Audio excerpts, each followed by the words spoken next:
Chapter 11. உன்னை நினைத்த மனதில் ரணங்கள் கூட சுகமாக வலிக்கிறது. மங்கை ஆரத்தியுடன் காத்திருந்தார் தன் செல்ல மருமகளை வரவேற்க. அமுதாவும் குணசேகரும் உடன் வந்திருந்தனர். முகிலின் கண்கள் ஆருத்ராவை தேடியது. ஆனால் அவள் வரவில்லை. எனக்கு மட்டும் நல்லது நடக்காது, போங்க கடவுளை. கடவுளிடம் சண்டையிட்டுக் கொண்டிருந்தான் முகிலன். வாசலில் வந்து நின்ற மகனையும் மருமகளையும் பார்க்க கண்கள் பனித்தது மங்கைக்கு. ஆரத்தி எடுத்ததும் உள்ளே நுழைந்த மலர் அடுத்த நிமிடம் ஓடிச் சென்று மங்கையை அணைத்துக் கொண்டாள். அத்தம்மா, என் தங்கம், நீ எப்போ வருவேன்னு காத்துட்டே இருந்த என கன்னம் விழித்தார் மங்கை. நான் என்ன பண்ண அத்தம்மா, காலையிலே எழுந்து கிளம்பி உட்காந்துருக்கேன். ஆனா உங்க பிள்ளைக்கு தான் மாமனார் வீட்டை விட்டு வர மனசே இல்லையாம். செல்லம் கொஞ்சினாள். செலியன் இவளை முறைத்தான். அதை கொஞ்சம் கூட சட்டை செய்யாமல் அவள் பாட்டுக்கு பேசிக் கொண்டிருந்தாள். சதாசிவம் மனைவியும் மருமகளும் பேசிக்கொள்ளும் அழகை ரசித்துக் கொண்டிருந்தார் எப்போதும் போல. அம்மா, இப்படியே அவளை கொஞ்சிட்டு இருக்க போறீங்களா, இல்ல வந்தவங்களை கவனிக்கிற ஐடியா இருக்கா? செழியன் தாயிடம் மெல்லமாக கடிந்தான். அட ஆமா தம்பி, மறந்துட்டேன். கண்ணு, கொஞ்சம் இரு, எல்லாரும் கிளம்பும், நம்ம பேசிக்குவோம். ஆமா அத்தம்மா, நானும் உங்களுக்கு உதவி செய்யறேன், வாங்க. இருவரும் கிச்சனுக்கு சென்றனர். ஹாலில் ஓரத்தில் இருந்து நடப்பதை அமைதியாக வேடிக்கை பார்த்திருந்த முகில் மலரைத்தான் பார்த்து கொண்டிருந்தான். டேய், என்ன அவளுக்கு வித்தியாசமா 3 கையும் காலும் இருக்கிற மாதிரி பாக்குற? முகிலிடம் காய்ந்தான் செழியன். அப்படியெல்லாம் வித்தியாசம் இல்ல, ஆனா அவ முகத்துல ஒரு சந்தோஷம் தெரியுது பாரு, அதுக்காக என்ன வேணும்னாலும் செய்யலாம். தன் போக்கில் தோழியின் முகம் பார்த்தபடி பேசினான். முகில், வா சாப்பிட என்று அவனை மலர் அழைக்கவும், வரேன் ஃப்ளவர் என்று எழுந்து சென்றான். ஐயோ, இனி இதுங்க அட்டகாசத்தை பொறுத்துக்கணுமே. எப்படித்தான் எல்லோரையும் மயக்கிடுறாளோ தெரியல. உள்ளுக்குள் குமைந்தான் கணவன். அனைவருக்கும் விருந்து பரிமாறப்பட்டது. அதன் பிறகு மலரின் பெற்றோர்கள் கிளம்பினர். அமுதா மகளிடம் எந்த அறிவுரையும் கூறவில்லை. பாத்துக்குமா என்று மட்டும் கூறினார். அவள் சின்னத்திலிருந்து விளையாடிய வீடு. அவளுக்கு அங்கு இருக்கும் ஒவ்வொரு செங்கல்லும் தெரியும். தனியாக ஏதும் இல்லை சொல்வதற்கு. ஆனாலும் மங்கை சதாசிவம் வீட்டு உறவுகள் இன்னும் கிளம்பாமல் இருந்தனர். அவர்கள் ஏதும் சொல்லி மகள் மனம் வாடிவிடுவாளோ என்று பயந்தனர். கூடவே இருந்து தயாளனின் அம்மா என்ன செய்ய நினைத்தாரோ. ஆனால் கல்யாணம் நல்லபடியாக நடந்து முடிந்தது. ஏதோ கண்டத்திலிருந்து தப்பிப்பது போல் இருந்தது. இங்கே எந்த பிரச்சனையும் இல்லாமல் பார்த்து கொள்ள சொல்லி கடவுளை துணைக்கு அழைத்தனர். குணசேகர் செழியனிடம் மட்டும், என் பொண்ணு ரொம்ப சென்சிட்டிவ் மாப்பிள்ள, நீங்க கொஞ்சம் பார்த்துக்கோங்க என்றார். கவலைப்படாதீங்க மாமா, போயிட்டு வாங்க, நாங்க நாளைக்கு வரோம். அப்புறம் மாப்பிள்ள எல்லாம் வேண்டாம், செழியன்னே கூப்பிடுங்க என்றான். மலரும் சிரித்த முகமாக பெற்றோரை வழி அனுப்பி வைத்தாள். அம்மாடி மலரு, நீ மேலே போய் கொஞ்சம் படுத்து எழுந்து வாம்மா, மங்கை சொன்னார். இல்லாத்தம்மா, எனக்கு தூக்கம் வரல. தூங்க வேணாம்மா, கொஞ்சம் படு, அப்போதான் தெம்பா இருக்கும். சாயங்காலம் கல்யாணத்தை விசாரிக்க வராத சொந்த பந்தம் எல்லாம் வருவாங்க, அதான் நீ போய் படு. ஏற்கனவே செழியன் அவன் அறைக்கு சென்று விட்டான். இப்போது இவளும் போக வேண்டுமே. இந்த வீட்டில் அவள் கால் வைக்காத இடம் என்றால் அது செழியனின் அறைதான். அவள் தயங்கி தயங்கி நிற்பது கண்டு முகில் வந்து, என்ன ஃப்ளவர் அப்படியே நிற்கிற என்றான். அது அத்தம்மா ரூம்ல ரெஸ்ட் எடுக்க சொன்னாங்க, நான் எப்படி இல்லாமம்மா ரூமுக்கு போறது, பயமா இருக்கு என்றாள் கலக்கமாக. வா, நான் கூட்டிட்டு போறேன். அவள் கைப்பிடித்து அழைத்தான் முகில். இதோ பாரு முகில் தம்பி, இதுவரைக்கும் எப்படியோ தெரியாது, ஆனா இனி அந்த பொண்ணு உனக்கு அண்ணி, இப்படி கையெல்லாம் பிடிக்க கூடாது. சதாசிவத்தின் ஒன்று விட்ட தம்பி மனைவி சொல்ல சட்டன அவள் கைகளை விட்டான் முகில். அவன் முகமே சுணங்கி விட்டது. மலருக்கு என்ன இது என்று இருந்தது. இதை மாடியின் மேலிருந்து பார்த்து கொண்டிருந்த செழியன் கர்ஜனை குரலில், சித்தி, யாரை என்ன பேசுறோம்னு கவனம் வச்சு பேசுங்க. அவன் என் தம்பி, அவ என்னோட பொண்டாட்டி. எங்களுக்கு கல்யாணம் ஆகும் முன்னாடியே அவ அவனோட தோழி. அது இப்பவும் எப்பவும் மாறாது. இனி என் தம்பியையோ என் பொண்டாட்டியையோ ஏதாவது சொன்னீங்க அவ்வளவுதான் என கண்கள் சிவக்க சொன்னான். டே முகில், அணைய கூட்டிட்டு மேல வாடா என்றான். இருவரும் ஒருவரை ஒருவர் பார்த்து கொண்டனர். ஒரு சேர மகிழ்ச்சி அவர்கள் முகத்தில் வந்து போனது. வா போகலாம் என மீண்டும் மலரின் கையை பிடித்து கொண்டு அந்த ஒன்று விட்ட சித்திக்கு பழுப்பு காட்டி விட்டு போனான் முகில். இது என்ன, இப்போ நான் என்ன சொல்லிவிட்டேன்னு இந்த செழியன் தம்பி இப்படி கோபப்படுது என்றார் அவர். நீ சொன்னது தப்புதான் விஜயா என்றார் மங்கை. என்னக்கா நீங்களும் இப்படி பேசுறீங்க? நாளைக்கு நம்ம குடும்பத்தை பார்த்து யாரும் எதுவும் சொல்லக்கூடாது. அதான் சொன்னேன். நொடித்து கொண்டார் அவர். என் பிள்ளைகள் பத்தியும் என் மருமகளை பத்தியும் இந்த ஊர்ல இருக்க எல்லாருக்கும் தெரியும். யாரும் இதுவரைக்கும் ஒரு சொல் தப்பா சொன்னதில்ல.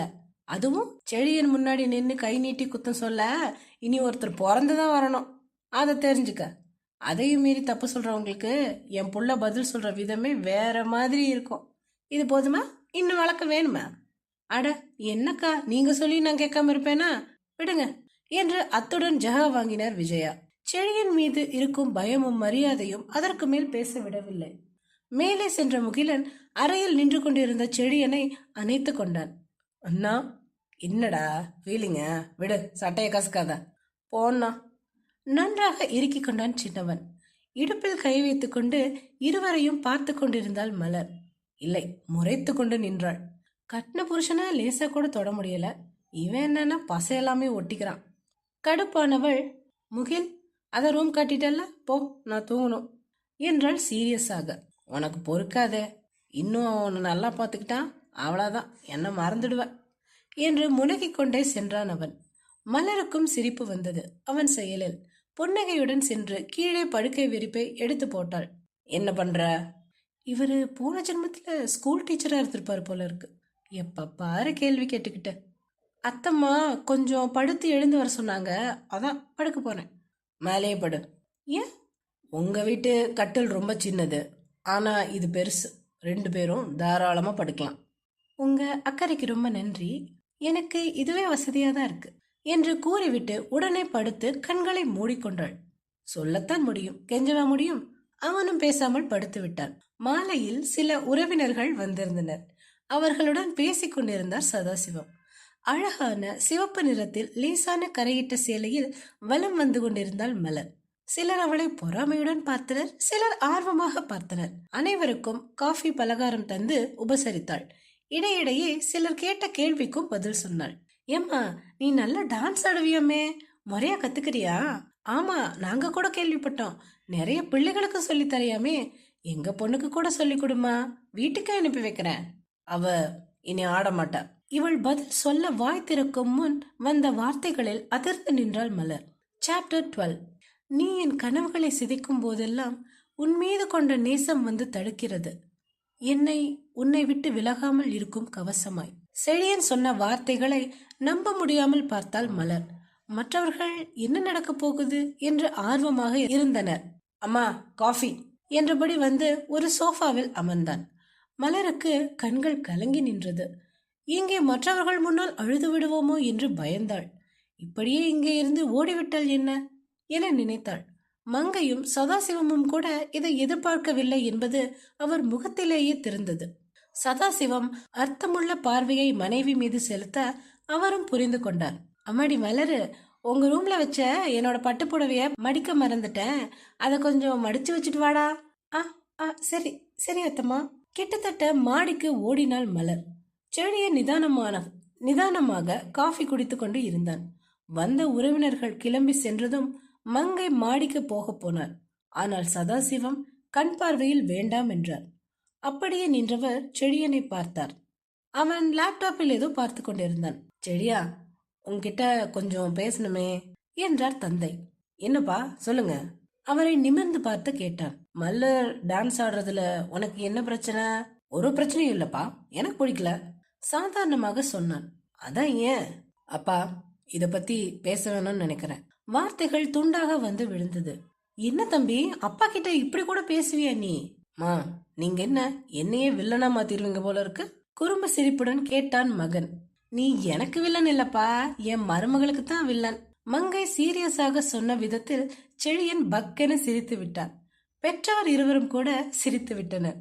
கொஞ்சம் இறுக்கம் தளர்ந்தது போல் இருந்தது அனைவருக்கும். செடியா, மலர் நல்ல புள்ள, அவளை சங்கடப்படுத்தாத சதாசிவம் கூறினார். பிள்ளைய விட மருமக புராணம் தான் கேக்குது இந்த வீட்டுல.